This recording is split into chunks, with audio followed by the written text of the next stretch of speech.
नमस्कार। आज के इस वीडियो में हम समझा रहे हैं वर्धन वंश को।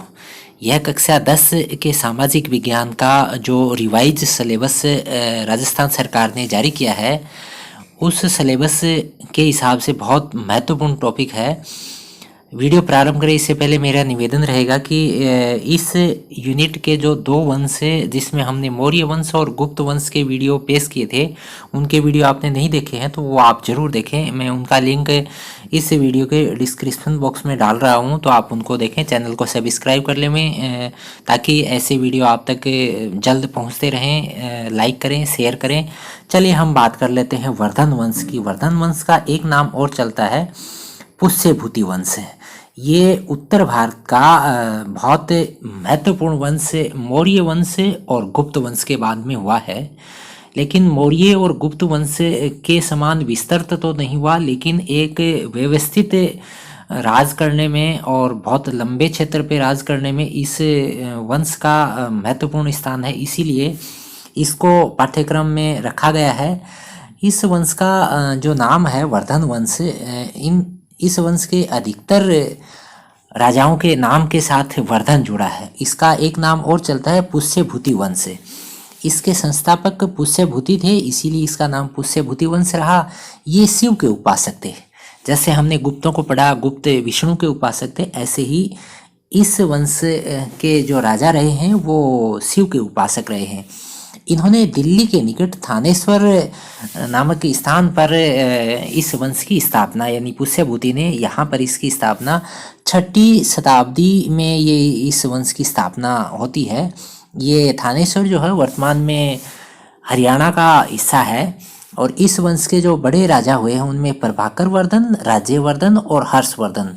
मेन जो राजा है हर्षवर्धन, इसी की हम विस्तार पूर्वक चर्चा करेंगे। इसके साथ साथ हम देख लेते हैं राज्यवर्धन के बारे में। राज्यवर्धन कौन थी? ये प्रभाकर वर्धन का बड़ा पुत्र, ज्येष्ठ पुत्र था। इसके समय की जो बड़ी उपलब्धियां हैं उनमें देखें तो बंगाल के अंदर उस समय गौड़ राजा शशांक का राज था। इसने 606 ईस्वी में वर्धन राजा पर, राज्यवर्धन पे आक्रमण किया और इसका वध कर दिया। और इसी घटना के समय इनकी छोटी बहन राजश्री ये प्राण रक्षार्थ अज्ञात स्थान पर चली गई थी। ये राज्यवर्धन के समय की बहुत बड़ी घटना घटी। राज्यवर्धन का वध हो गया और इसके पश्चात हर्षवर्धन राजा बने। ये 606 से 647 करीबन 40 साल तक ये राजा रहे। ठीक है, ये कौन थे? ये राज्यवर्धन का छोटा भाई था। ठीक है ना, यानी राज्यवर्धन के वध के पश्चात इसका छोटा भाई हर्षवर्धन राजा बना। 40 साल तक ये राजा रहे, तो आप इसको ध्यान में रखें। यानी 40 और इससे ज़्यादा समय तक राजा रहने वाले बहुत कम ही व्यक्ति रहे हैं, उसमें इनकी भी गिनती आती है। और ये जो थे हर्षवर्धन, ये निसंतान थे और बाद में वर्धन वंश का इनके साथ ही अंत हो जाता है। ठीक है, और इन हर्षवर्धन ने राजा बनने के पश्चात सबसे पहला काम जो अपनी बहन को ढूंढा, जो शशांक के आक्रमण के समय अज्ञात स्थान पर चली गई थी। उसके पश्चात हर्षवर्धन ने जो महत्वपूर्ण काम किया, इसने कामरूप के राजा भास्कर वर्मा से संधि की। और शशांक को फिर इस संधि के बाद में, यानी भास्कर वर्मा और हर्षवर्धन दोनों ने मिलकर शशांक को हराया। ये शशांक वही है गौड़ राजा, जो बंगाल का गौड़ राजा, जिसने हर्षवर्धन के बड़े भाई राज्यवर्धन को का वध किया था। इस तरह से हर्षवर्धन का जो एरिया है वो बंगाल तक पहुंच गया।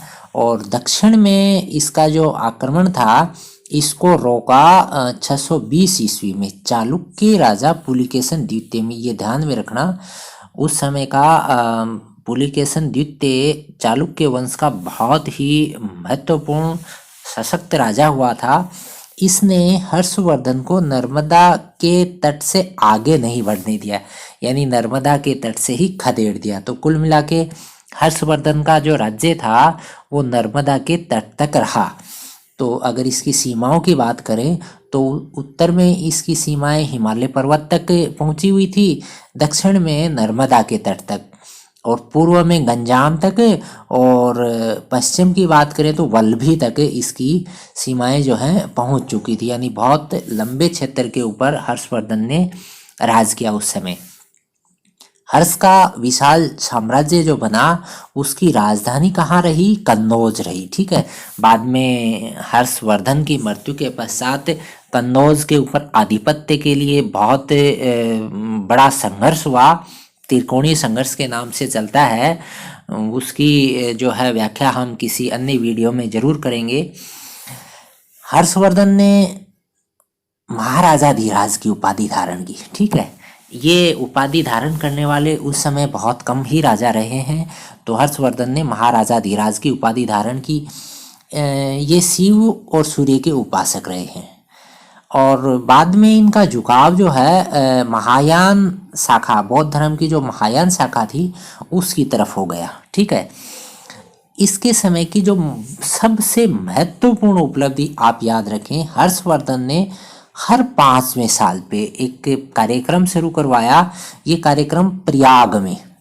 ठीक है, ये प्रयाग कहाँ है? गंगा यमुना का संगम जो है वही स्थान प्रयाग है। वहां पर एक मेला भरवाया, यानी महोत्सव का आयोजन करवाया, जो आज के समय में जिसको हम कुंभ बोलते हैं, वही कुंभ की शुरुआत माने तो हर्षवर्धन के समय ही होती है। ठीक है, ऐसे ही छठे महोत्सव में चीन के एक यात्री आए थे, ह्वेनसांग।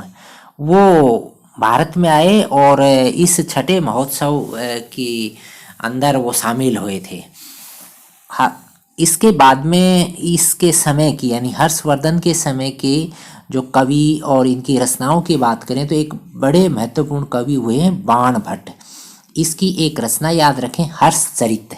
ठीक है, और हर्षवर्धन स्वयं भी बहुत बड़े रचनाकार हुए हैं। इनकी महत्वपूर्ण कृतियों में हम याद रखें तो रत्नावली, नागानंद और प्रियदर्शिका, ये 3 जो किताबें हैं इनकी बहुत महत्वपूर्ण है। परीक्षाओं में कई बार पूछा गया है।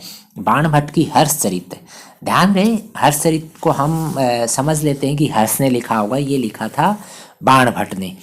तो ये जो चर्चा थी, इस चर्चा के अंदर हमने समझने का प्रयास किया वर्धन वंश को। ठीक है, और अगर हम इस समय के एरिया का विस्तार देखें तो देखिए, आप इस मानचित्र से आप समझ रहे हैं। तो इस मानचित्र में नीचे जो है, नीचे का एरिया जो है नर्मदा से नीचे नहीं पहुंच पाए, ऊपर का हिमालय है और इधर बंगाल तक आगे, और इधर ये गुजर प्रतिहार का जो एरिया है ये इनके काबू में नहीं था। बाकी ये पूरा जो है गुजरात का जो एरिया है, यानी भारत के एक लंबे क्षेत्र के ऊपर उस समय जो गुप्त वंश के पश्चात जो राजवंश हुए हैं, उसके पश्चात सबसे व्यवस्थित रूप से भारत के लंबे क्षेत्र पे राज करके और इन्होंने इतिहास में एक बहुत बड़ा स्थान प्राप्त किया। हर्षवर्धन के संतान होने से इनका आगे जो है कोई उत्तराधिकारी नहीं हुआ, और इसी के साथ ही वर्धन वंश का समापन हो जाता है।